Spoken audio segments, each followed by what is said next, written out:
আচ্ছা, প্রথমত বর্তমানে হচ্ছে আমাদের বাংলাদেশের বর্তমান অবস্থা প্রেক্ষাপট আপনারা সবাই জানেন যে বর্তমানে বাংলাদেশের অবস্থা তেমন ভালো না, কিন্তু এরকম অবস্থার মধ্যে হচ্ছে আজকে হচ্ছে শিক্ষার্থীরা হচ্ছে শিক্ষকদের উপর হাত তুলছে বা এরকম অনেক ঘটনা ঘটতেছে বাংলাদেশের মধ্যে প্রতিনিয়ত। তো জিনিসটা বাংলাদেশের জন্য খুবই খারাপ বা আমাদের বর্তমান ছাত্র সমাজের জন্য খুবই খারাপ। যেহেতু আমরা যদি লক্ষ্য করি যে মানে সবাই কিন্তু এই জায়গার মধ্যে এডেজ না, কিন্তু হচ্ছে কিছু একটা ছাত্রদের কিছু একটা সংখ্যক মানুষ যারা হচ্ছে এই কাজটা করছে। তো তারপরে দেখা যাচ্ছে প্রত্যেকটা জিনিস হচ্ছে আমাদের পুরো বাংলাদেশের মধ্যে যে ছাত্র সমাজ আছে সেই ছাত্র সমাজের মধ্যে প্রভাবটা দেখা দিচ্ছে। আমরা প্রতিবাদ মিছিলটা করেছি কারণ হচ্ছে পদত্যাগের নাম করে আপনারা সবাই দেখতে পাচ্ছেন যে শিক্ষকদের গায়ে হাত তোলা হচ্ছে। আসলে পদত্যাগের ব্যাপারটা হচ্ছে হাতে কলমে হওয়ার কথা। আমরা যদি শিক্ষার্থী হই, আমাদের হাতে আমরা আইন নিয়ে নেই, তাহলে এই আন্দোলন বা এই যে আমরা স্বাধীন করেছি তার কোনো মর্ম থাকছে না। শিক্ষক সমাজকে যদি কেউ মান্য না করে, কেউ যদি শ্রদ্ধাবোধ না জানায়, তাহলে কখনোই রাষ্ট্র সংস্কার করা সম্ভব না। তাই দেখতে পাচ্ছেন যে শিক্ষকদের উপরে কিরকম অত্যাচার হচ্ছে।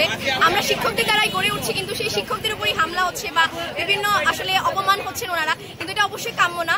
তো সেই বিরোধী হচ্ছে আমরা সুনামগঞ্জের শিক্ষার্থীরা, সাধারণ শিক্ষার্থীরা নেমেছি ওনাদের সেই সব মানুষদের যারা শিক্ষকদের অপমান করছে সেই সব মানুষদের বিরুদ্ধে আমরা আমাদের আজকের এই মানববন্ধন এবং বিক্ষোভ মিছিল হচ্ছে আমাদের দেশের যে অবস্থা বর্তমানে শিক্ষকদেরকে যে হেনস্থা এবং হয়রানি স্বীকার করা হচ্ছে এর বিরুদ্ধে। উনি যদি সরকারি বা ওই স্বৈরাচারের দোষরও হয়ে থাকেন তাহলে এই জন্য আইনি ব্যবস্থা আছে, এমনকি বিভিন্ন স্কুলের ম্যানেজিং কমিটি আছে। আমরা স্টুডেন্টরা মিলে দাবি জানাতে পারি, কিন্তু তাদের উপর হাত তুলতে পারি না বা তাদেরকে গাছের সাথে বেঁধে লাঞ্ছিত করতে পারি না। আমরা ছোটবেলায় পড়েছি পাঠ্য বইয়ে যে শিক্ষাগুরুর মর্যাদা, কিন্তু আমার মনে হচ্ছে যে বর্তমান ছাত্র সমাজ সেটা ভুলে যাচ্ছে।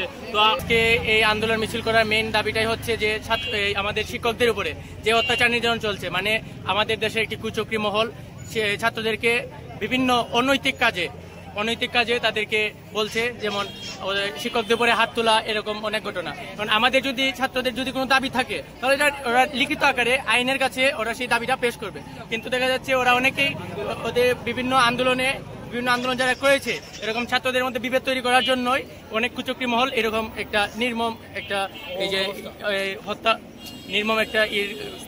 অবস্থা তৈরি করার চেষ্টা করছে। তো আমাদের